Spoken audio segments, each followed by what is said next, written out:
어저께 김포에 있는 연구소 짐을 안산에 옮겼거든요. 그러니까 책을 한 10분의 1을 제 사무실하고 우리 집에다가 빼도 책이 너무 많더라고요. 3층에서 1층까지 수십 번 왔다 갔다 하니까 어제 오후 7시에 끝났었어, 일 자체가. 그러니까 옷을 벗으니까 이 온몸에 그냥 그 소금이 아주 잡히는 거예요. 그래서 1년치를 다 흘려서 제가 약간 좀 설교할 때 힘이 없더라도 바람이 더 안 좋을 것 같다 오늘 제가. 그래서 힘들더라도 이해해 주시면 좋겠습니다. 자, 우리 마가복음을 좀 볼까요? 마가복음 5장을 좀 교독합시다. 아마 우리 성락교인이면 자주 봤던 말씀인데요. 다른 관점에서 좀 보려고 해요. 자, 예수께서 바다 건너편 거라사 이네 지방에 이르러 배에서 나오심에 곧 더러운 귀신 들린 사람이 무덤 사이에서 나와 예수를 만나다. 그 사람은 무덤 사이에 거처하는데 이제는 아무나 쇠사슬로도 맬 수 없게 되었으니 이는 여러 번 고랑과 쇠사슬에 매었어도 쇠사슬을 끊고 고랑을 깨뜨렸음이로라. 그리하여 아무도 저를 제할 힘이 없는지라. 밤낮 무덤 사이에서나 산에서나 늘 소리 지르며 돌로 제 몸을 상하고 있었더라. 그가 멀리서 예수를 보고 달려와 절하며 큰 소리로 부르짖어 가로되 지극히 높으신 하나님의 아들 예수여, 나와 당신과 무슨 상관이 있나이까? 원컨대 하나님 앞에서 맹세하고 나를 괴롭게 마옵소서 하니, 이는 예수께서 이미 저에게 이르시기를 더러운 귀신아 그 사람에게서 나오라 하셨습니다. 이에 물으시되 내 이름이 무엇이냐? 가로되 내 이름은 군대니 우리가 많은 민이다 하고 자기를 이 지방에 내어 보내시 마시기를 간절히 구하더니 마침 거기 돼지의 큰 떼가 산 곁에서 먹고 있는지라. 이에 간구하여 가로되 우리를 돼지에게로 보내어 들어가게 하소서 하니, 하라 가신대 더러운 귀신들이 나와서 돼지에게로 들어가니 거의 2,000마리 되는 떼가 바다를 향하여 비탈로 내리더라. 바다에서 몰사하거늘 시선자들이 도망하여 읍내와 초원에 구하니 사람들이 그 어떻게 된 것을 보러 와서 예수께 이르러 그 귀신 들렸던 자, 그 군대 집혔던 자가 옷을 입고 정신이 온전하여 앉은 것을 보고 두려워하더라. 이에 귀신 들렸던 자에 당한 것과 돼지의 일을 본 자들이 저에게 고하며 저희가 예수께 그 지경에 떠나시기를 간구하더라. 예수께서 배에 오르실 때 귀신 들렸던 사람이 함께 있기를 간구하였으나 허락지 아니하시고 저에게 이르시되 집으로 돌아가 주께서 내게 어떻게 큰 일을 행하사 너를 불쌍히 여기신 것을 내 친속에게 고하라 하신대. 그가 와서 자기에게 어떻게 큰 일을 행하신 것을 데가볼리에 전파하니 모든 사람이 기이 여기더라. 아멘. 최근에 본 책 제목이 이거예요. 내 이름이 무엇이냐. 귀신 넣은 책인데요. 전원희 목사 겸 교수인데 이분이 쓴 책이 이제 이 제목이에요. 내 이름이 무엇이냐 책인데, 이 책은 구약 성경에서의 사단, 그다음에 신구약 중간기의 사단, 신약의 사단, 이렇게 세 가지 단계에 나눴어요. 구약 성경의 마귀의 역할, 그다음에 사실 우리 성경은 있잖아. 성경은 신구약 중간기가 빠져 있어요. 쉽게 말하면 이스라엘이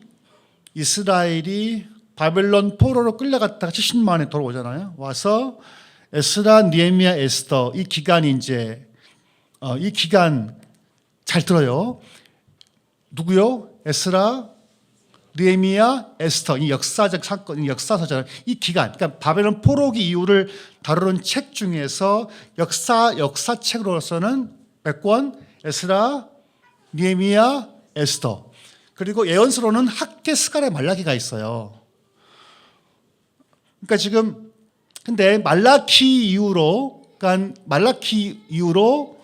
우리 이 성경은 400년간의 이스라엘 역사를 쑥 빼놨어요.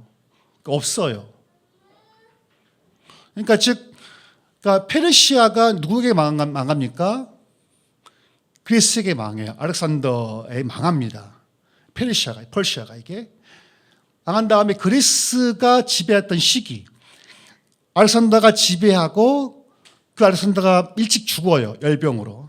피부로 빨리 죽습니다. 죽고 난 다음에 이 거대한 제국이 네 개로 쪼개집니다. 네 명 장군에게 나눠지거든요. 이렇게 그네명 장군에게 분할되었던 네 개의 나라 중에서 이스라엘을 지배했던 것은 이집트 막 나가는데 이집트 할까요 말까요? 그러니까 이집트는 이스라엘 북쪽이 남쪽이에요. 남쪽. 북쪽에는 셀키드 왕조가 있었고 이집트 톨레미 왕조가 이 두 개가 이제 이 왕조가 이스라엘 두고 싸웠던 거예요. 이렇게 결국 이 셀키드 왕조, 이집트 톨레미 왕조 이 왕조 왔다 갔다 하다가 결국 망해요. 로마에게. 그리스 알선다에게 로마에 망한단 말이에요. 근데 그 시기 역사 얘기는 없어요. 여기에는 빠졌는데 이 시기가 왜 중요하냐면 귀신론 혹은 마귀론이 가장 활발하게 논의됐던 시기가 언제일까요? 1번 구약성경 시기, 2번 신구약 중간기, 3번 신약성경 시기. 힌트, 가운데가 중요해요. 그래요. 그러니까 사실 구약 성경에는 지옥이란 말이 없어요. 지옥 있어요, 없어요? 지옥 없어요. 부활 있을까 없을까요? 부활이란 말이 없어요. 낙원 있어요, 없어요? 있어요, 없어요? 귀신 없어요. 그러니까 구약 성경에 사실 보게 되면 마귀란 말도 나오지 않고요. 낙원, 무저갱 이렇게 없어요. 이런 용어가 언제 확 나오냐면 그리스 제국이 이스라엘을 지배할 때 확 올라와요. 부활까지. 근데 이 신구약 중간기에 나왔던 중요한 개념들 신약까지 이어진단 말이에요. 이게. 알겠죠? 제가 뭐냐면 예수님이 행하신 수많은 이적 가운데 축사하는 것은 다 인정해요. 그러니까 성경을 안 믿는 신학자들도 뭘 인정하냐면 예수님이 축기자란 것은 다 인정해요. 축기자. 인정해요. 특히 오늘 읽었던 이 사건은 마태, 마가, 누가복음도 다 기록하고 있단 말이에요. 즉, 이 복음서의 기록은 어떤 거냐면요. 복음서는 예수님의 생애를 다 담아냈어요. 예수님이 태어나고, 성장하고, 일하고, 죽고, 부활하고. 그러니까 한 인생의 라이프 스토리를 담아냈던 것이. 그래서 뭐라 하냐면 바이오그라피. 그러니까 지금 마가는 예수님 죽으신 후 40년 뒤에 최초로 예수님의 바이오그라피를 쓴 거예요. 최초. 그러니까 마태, 마가, 헷갈리죠. 지금 이게 몸이 아프니까. 마태, 누가, 요한보다 제일 빨리 쓴 게 마가복음이고, 이 마가가 누구냐면 바나바의 조카예요. 그리고 마가다락방의 그 집주인 아들이란 말이에요. 오케이. 잘 따라오고 있는 거죠. 사실 마가는 처음부터 예수를 따른 사람이 아니에요. 마가는 아마 그 어머니로부터 믿음을 들었을 거예요. 예수님에 대해서. 마가는 어릴 때부터. 들은 다음에 예수님을 안 믿다가 한참 뒤에 예수님을 믿죠. 믿다가 바울, 다음에 바나바, 다음에 누가가 같이 전도여행을 같이 떠나죠. 1차 전도여행을 떠납니다. 근데 이 마가가 철이 없어가지고 중간에 밤빌리아 지역에서 바울과 바나바를 도망쳐버려요. 이야기 알고 있는 거죠. 근데 이 철떡선이 이 마가가 한참 세월이 지난 다음에 철이 들어서 쓴 게 마가복음이에요. 그러니까 마가복음은 예수님의 생애를 최초로 담아낸 기록이고 이 마가복음 토대로 누가와 마태가 글을 쓴 거예요. 서론. 오케이? 네, 됐죠?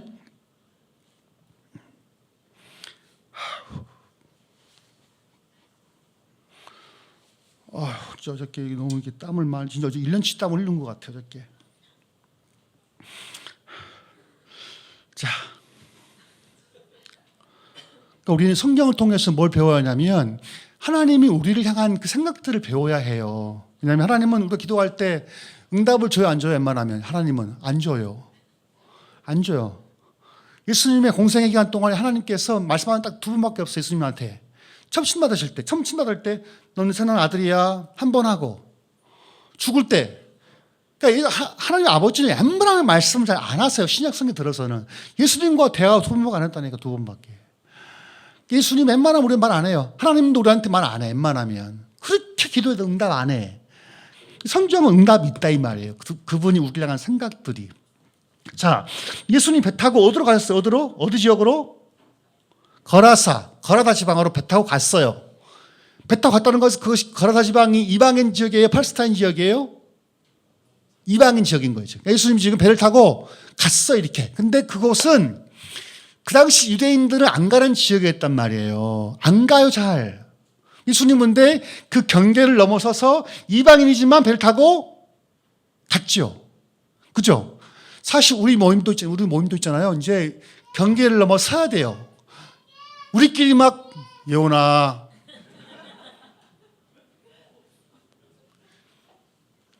그러니까 사실 우리 모임도 있잖아요. 더 이상 우리끼리만 좋아하면 안 돼요. 경계를 넘어서려면 용기가 필요해요. 이제 지금 주님도 늘 갈릴리에 계시다가 갑자기 하루는 배를 타고 이방인 지역으로 갔어요. 근데 왜 갔을까요? 주님이 아무 목적 없이 간 게 아니겠죠. 주님은 갑자기 그냥 툭 한 게 아니라 주님은 자기가 가야 될 곳을 갔는 그게 배 타고 간 게 거라사 지방에 간 거예요. 뭐 하시려고? 누구를 만나려고 간 거예요. 이방인 지역이지만. 갔는데 가니까 누구를 만났냐면 그 당시에 이 미친놈이에요. 매드맨이에요. 미친놈이었었죠. 미친놈. 옷 다 벗고 있고. 평소에는 이 사람이 어디 있었던 거죠? 거처가 무덤가에. 그럼 무덤가하고 미친 사람하고 연관성이 있겠죠.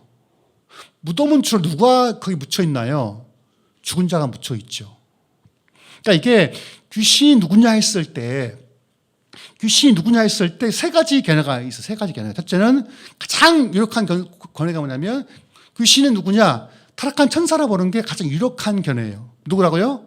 fallen angel이에요. 그러니까 사탄이 타락했을 때 그와 함께 타락한 무리들이 귀신으로 보는 게 주류의 입장이에요. fallen angel. 그죠? 두 번째가 뭘까요? 악한 자의 사후영이라는 견해가 있어요. 두 번째가. 가장 오래된 견해예요. 이 견해가. 사실 옛날부터 귀신이 누구냐 했을 때 오랫동안 주장되었던 것이 죽은 자의 영, 망자의 영이 귀신인 거예요. 원래는 그렇게 했었어요. 그것은 동서를 떠나서 그렇게 이해해요.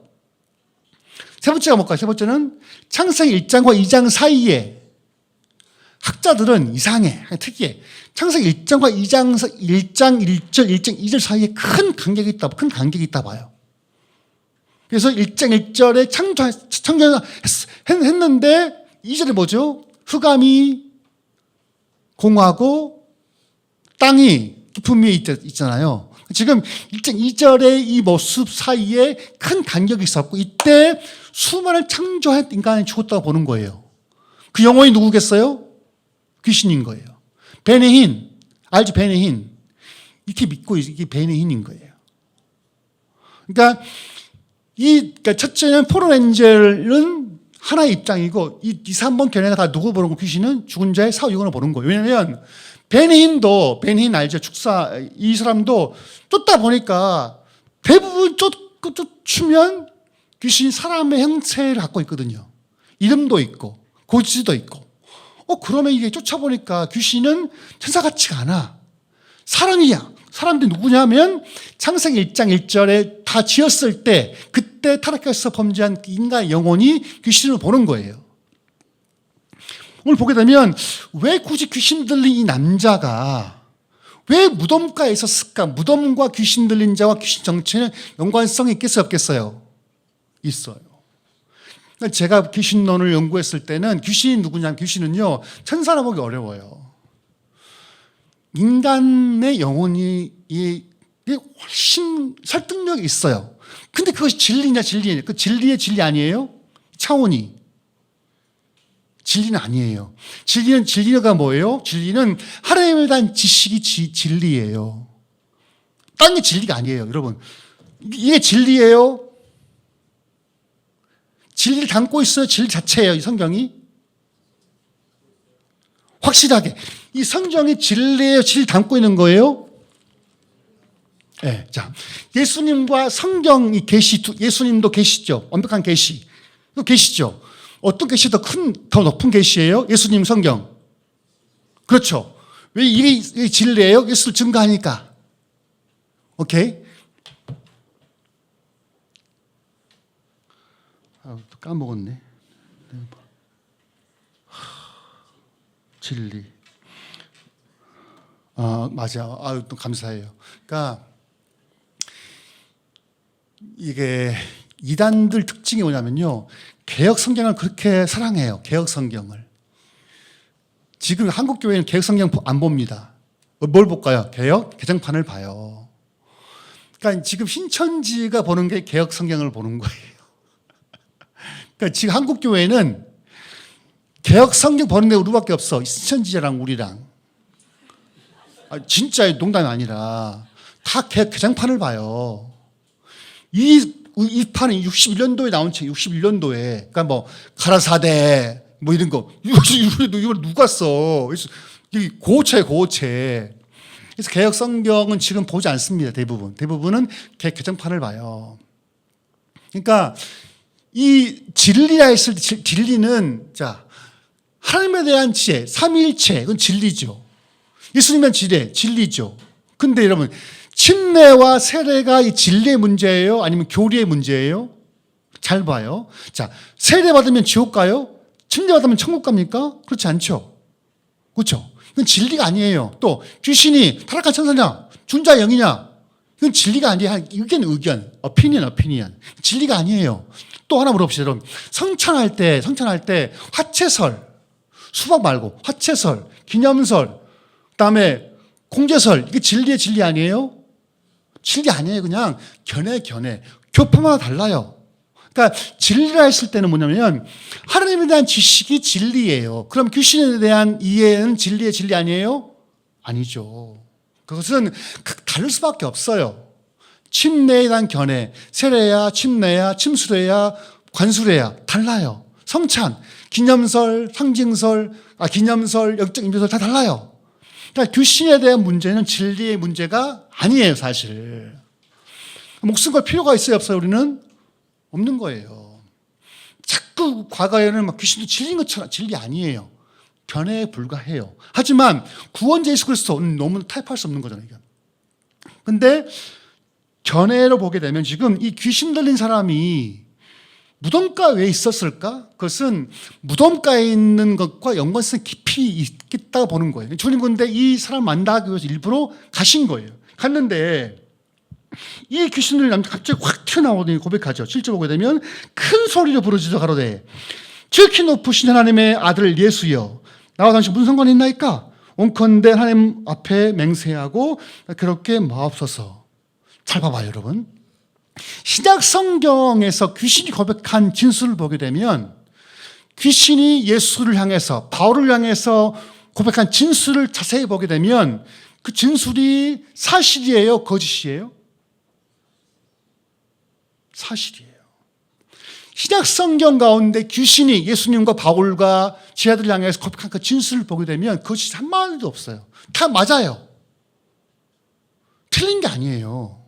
이 귀신도 지금 예수님 앞에 정확한 자기는 아니지만 죽은 자였기 때문에 이 당 살아있는 유대인들이 예수를 몰라봤지만 놀라운 것은 귀신들의 진술을 들어보면 예수에 대한 정확한 신분 고백을 해요.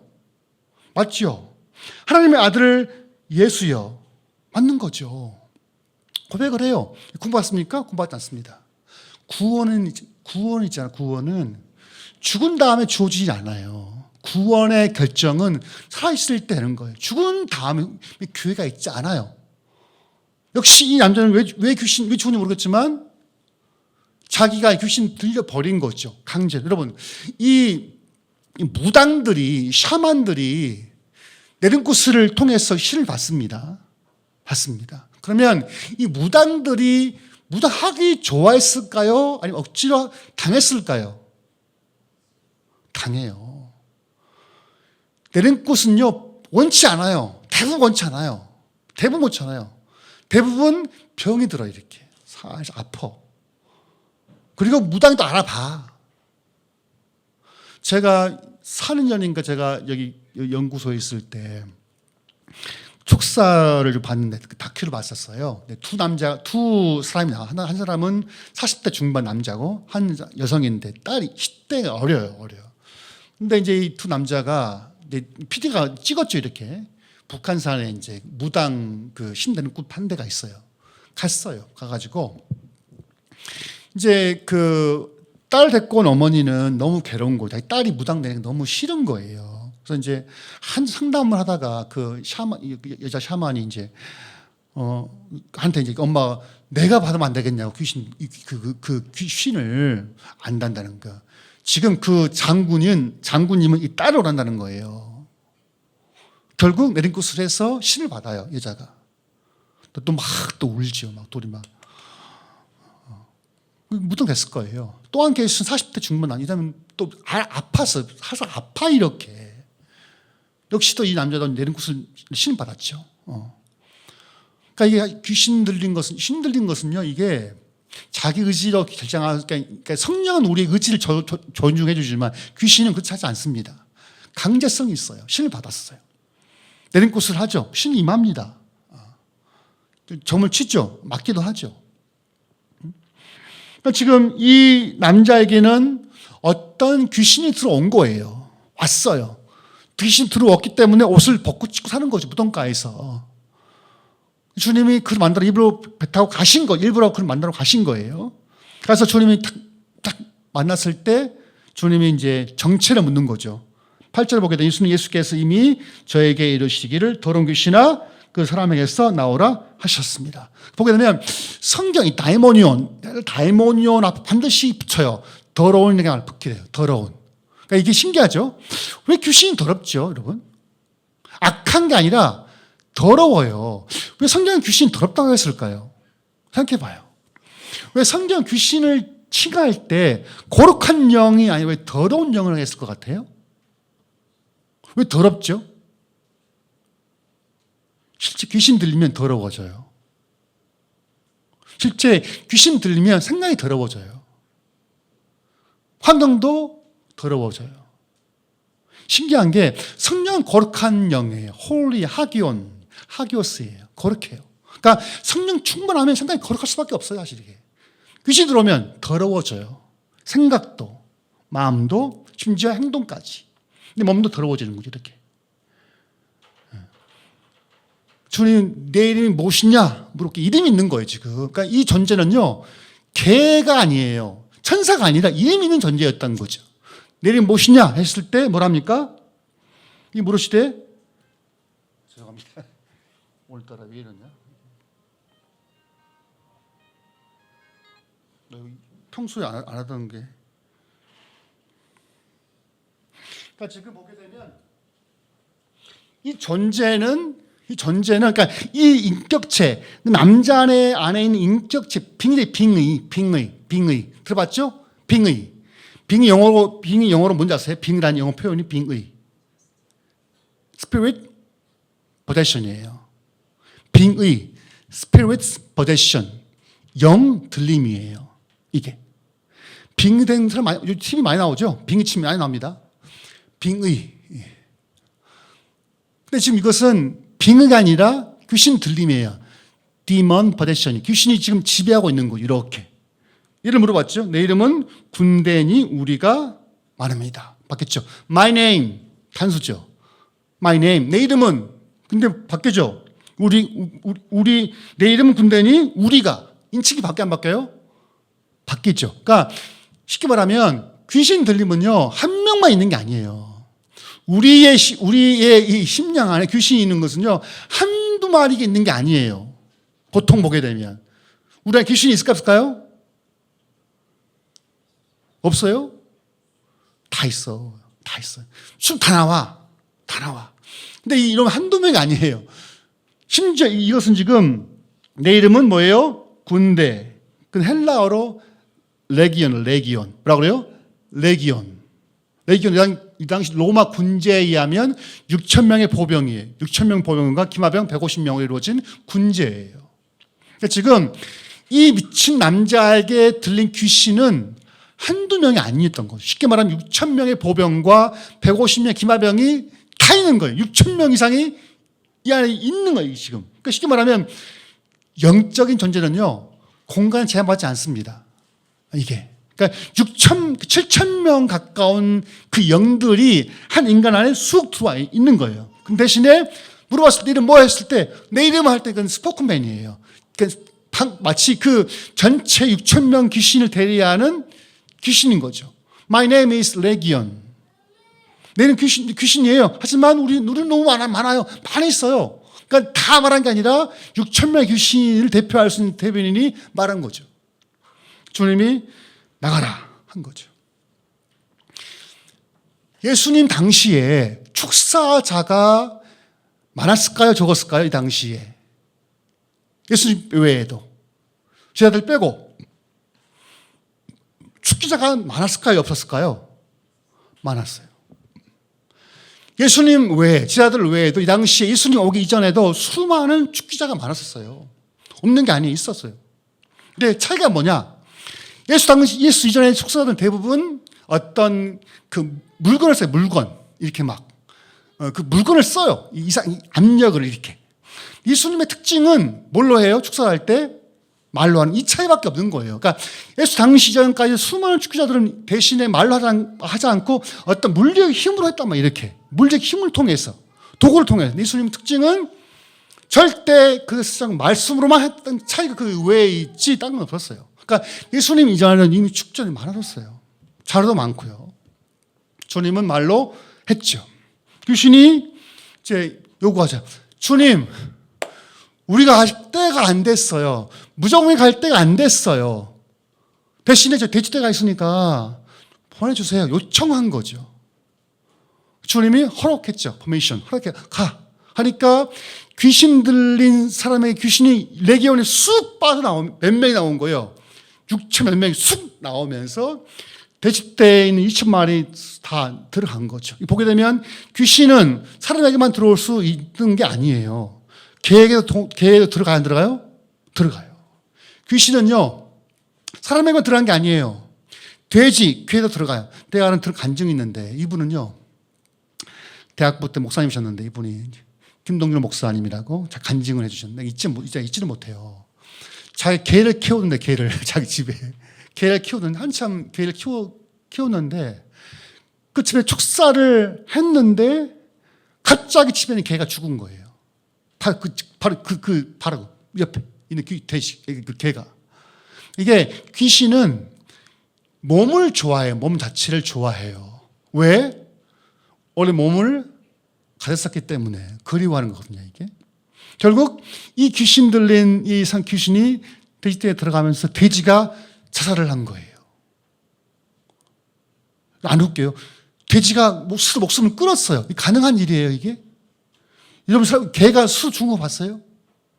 개가 막 목에 막 자기 걸어가지고 막 죽은 거 봤어요? 자살은 자기 의지를 써야 되거든요, 이게. 결국 돼지떼가 죽은 것은 뭐냐면 돼지 의지가 아닌 거죠. 그죠? 귀신 들린 그 귀신 영들 돼지떼에 들어가면서 돼지가 자살을 해요. 싹 빠져 죽지요. 이것만 봐도 사실 귀신이 누군지 대략 짐작할 수 있겠죠. 귀신이 어떤 존재인가를. 근데 이걸 보는 이제 이 지역 사람들의 반응이 너무너무 재밌어요. 어떤 반응이 있었습니까? 첫째, 감사했다. 2번, 불평불명했다. 1번, 2번. 사실 이 지역 사람들은 예수님 관심이 없어요. 이 미친 사람한테 관심이 없어요. 뻔히 자기 동네 친구의 혹은 친구의 친구일 수도 있고 그 어머니를 다 알았을 거예요. 그렇잖아요.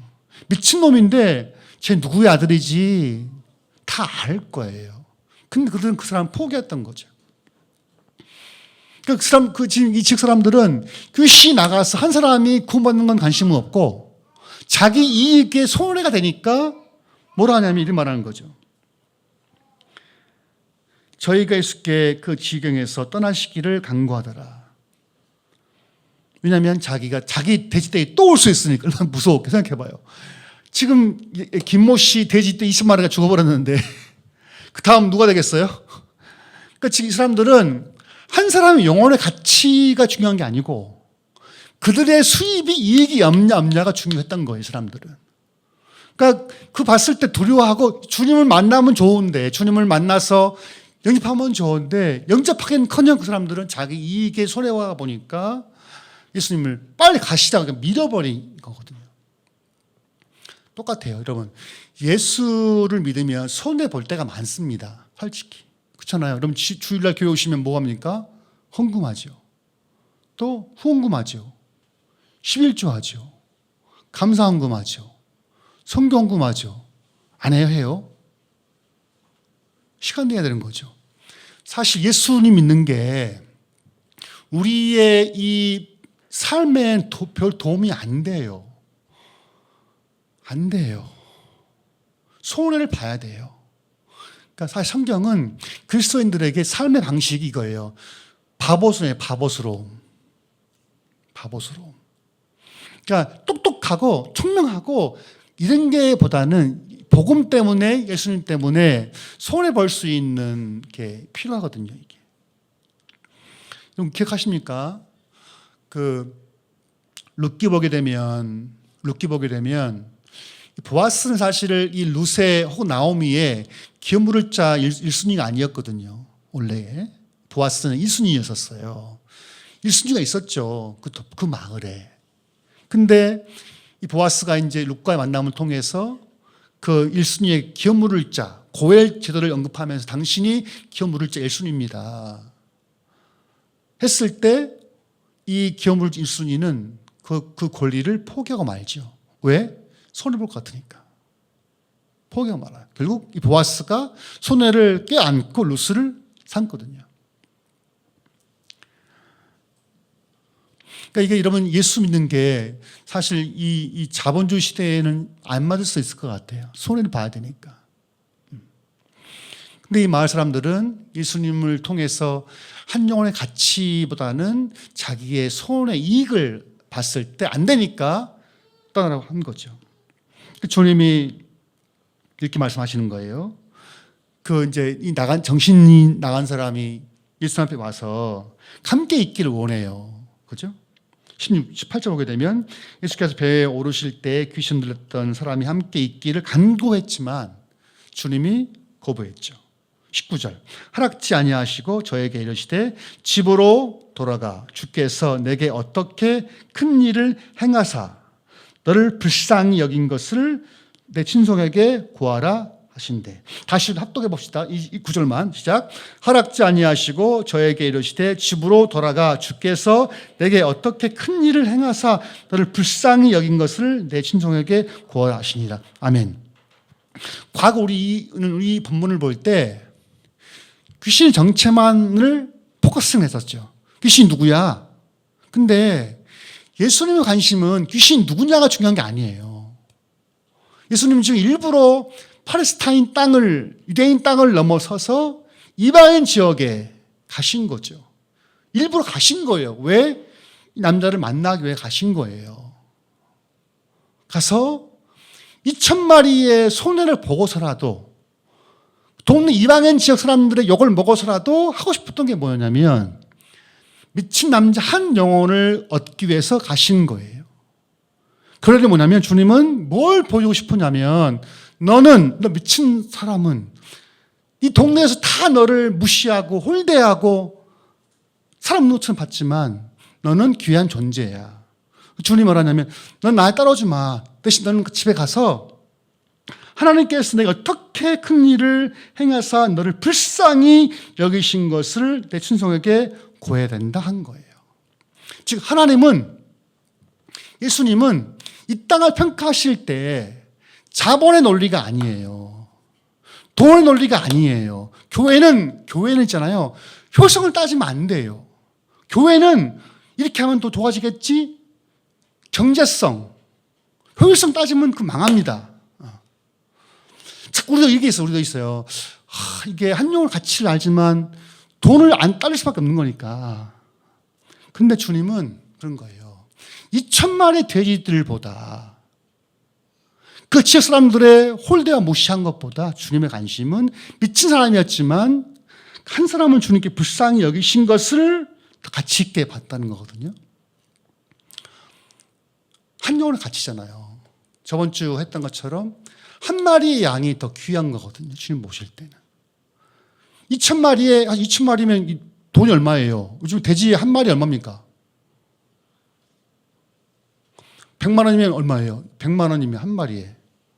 2,000 해봐요. 얼마예요? 2억인가요?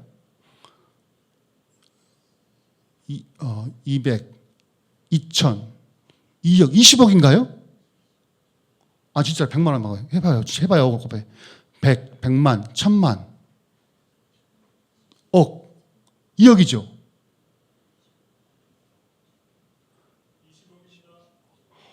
와, 20억, 소 한 마리 4,500이니까 우리 소 한 마리가 20억 가치가 있다는 거 아니에요? 주님 더 귀하다는 거 아니겠어요? 우리가 볼 때는 미친 놈이었지만 그러나 주님 보실 때 그 사람이 200억, 20억보다 더 귀한 거 아니겠어요? 저는 우리 모두가 이런 마음을 가졌으면 좋겠어요. 내 주일 한번 들어봅시다. 이렇게 한번 봐봐요. 20억 가치상. 20억 가치 돼야 안 돼요? 뭐 20억이 뭐야? 2천만 원 나가겠는데. 실제로 히틀러가 사람들 죽일 때 아우슈비츠에서 전 사람의 이 몸뚱아리 가치를 따져본 거예요. 이 안에 나올 수 있는 수분, 기름 해봐야 몇만 원밖에 되지 않아요. 사실 몇만 원밖에 되지 않아요. 우리 몸을 싹 빼서 뼈, 살 발라내고 기름 짜고 만들면 몇천 원밖에 안 되는 게 우리가 인간이거든요. 사실. 우리 동물과 똑같다면 뭔 가치가 있어요. 우리 주님은 누가 볼 때, 나를 볼 때 가치가 없지만 백종원 목사가 진짜 가치 없지만 주님 나를 귀히 보신다는 거. 여러분들을 귀히 보신다는 거. 내 주위를 한번 귀히 보신다는 거를 기억하면서 살았으면 좋겠어요. 이거예요. 불쌍히 여기사. 제가 몇 년 전에 TV를 봤는데 저희 집 근처에 벌어진 사건이에요. 한 남자가 20대 중반인데 게임기를 하러 게임실에 갔어요. 게임하러. 갔는데 남자 직원이 그냥 불친절했나 봐요. 남 직원이. 그래서 이제 게임 하다가 이제 내가 나가면서 그 아르바이트한 그 점원을 칼로 죽인 거예요. 잡혔죠. TV 나왔죠. 얼굴 공개했었어요. 그 욱하는 그냥 넘을 수 있는데 욱하니 결국 그 죽인 거잖아. 한 그 젊은이를 칼로. 얼굴 공개를 했는데 저는 그걸 봤죠. 저는 그 생각했어요. 여러분 화나죠. 왜 저 죽여? 이 나쁜 놈 막 그렇게 올라오는데 딱 순간 떠오르는 게 제가 내 아들이라면 어떻게 하지? 내 아들이 그럴 수 있잖아요. 욱해서 실수로. 특히 이 지 어미가 저 아이를 본다면 아이의 그 엄마의 마음 어떤 마음이었을까? 그렇죠? 그러니까 우리는 저를 타자기 때문에 죽여 나쁜 놈 하지만 저를 낳고 키웠던 그 엄마는 그 아들을 봤을 때 어떤 마음이었을까? 어떤 마음이었을 것 같아요? 다르겠죠. 그 마음 이 마음이에요. 궁일한 마음이거든요. 히브리어로 라함이라고 해서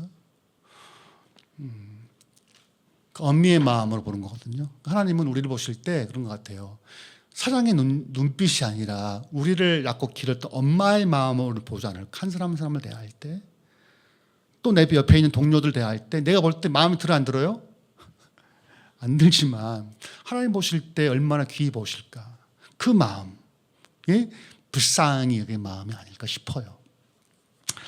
주님께서 우리를 보실 때 그런 것 같아요. 우리를 볼 때 내가 봐도 좀 못나고 실수하고 넘어지고 내가 나를 싫을 때가 있잖아요.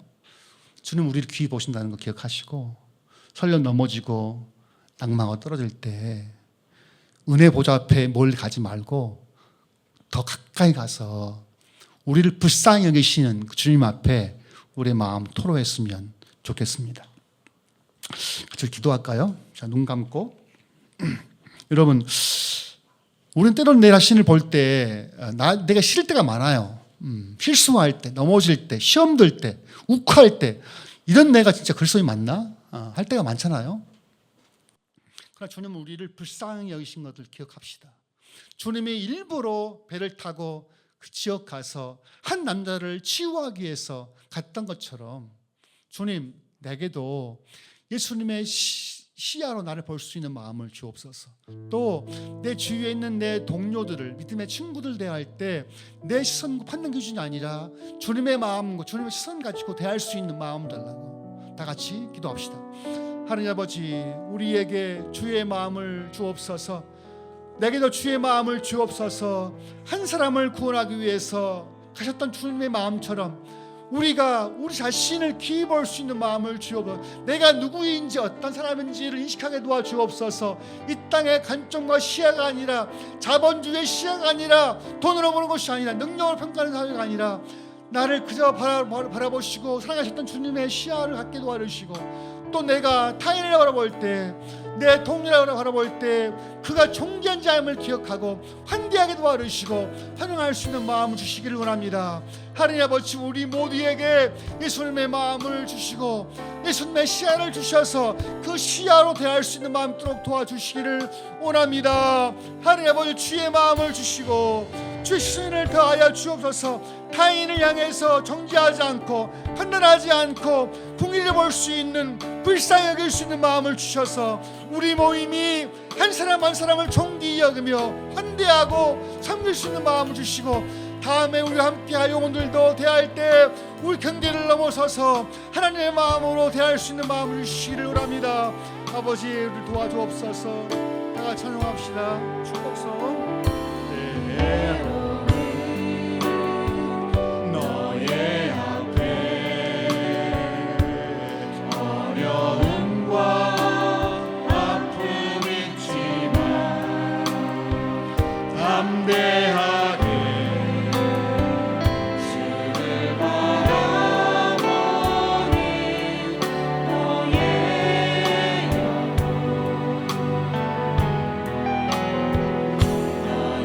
영혼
저희 가사처럼 우리 자신을 볼 때는 정말 택한 족속이 아니라 버림받은 족속 같은 때가 많지만 우린 그러한 존재임을 기억하고 또 타인을 대할 때도 주님이 귀히 보신다는 시선을 가지고 섬겼으면 좋겠고, 이제 우리 모임이 좀 더 넓어지고 확장이 되는 것 같습니다. 갈 때 우리 경계를 넘어섰으면 좋겠어요. 우리 경계를. 우리 내가 친한 사람들만 경계가 아니라 경계를 넘어서서 처음 보는 이들을 환대하면 좋겠어요. 같이 우리 이제 기도할 텐데요. 개인 기도 하기 전에 먼저 공적 기도 같이 하면서 기도할 때 자유롭게 공적 기도도 좋고 또 자신의 가족들을 위해서 또 이웃들을 위해서 우리 교회 우리 모임을 위해서 교회를 위해서 우리 카톡방에 올라와 있으니까 방을 카톡 기도점 올라와 있으니까 보면서 우리 같이 기도를 하도록 하겠습니다. 기도하겠습니다.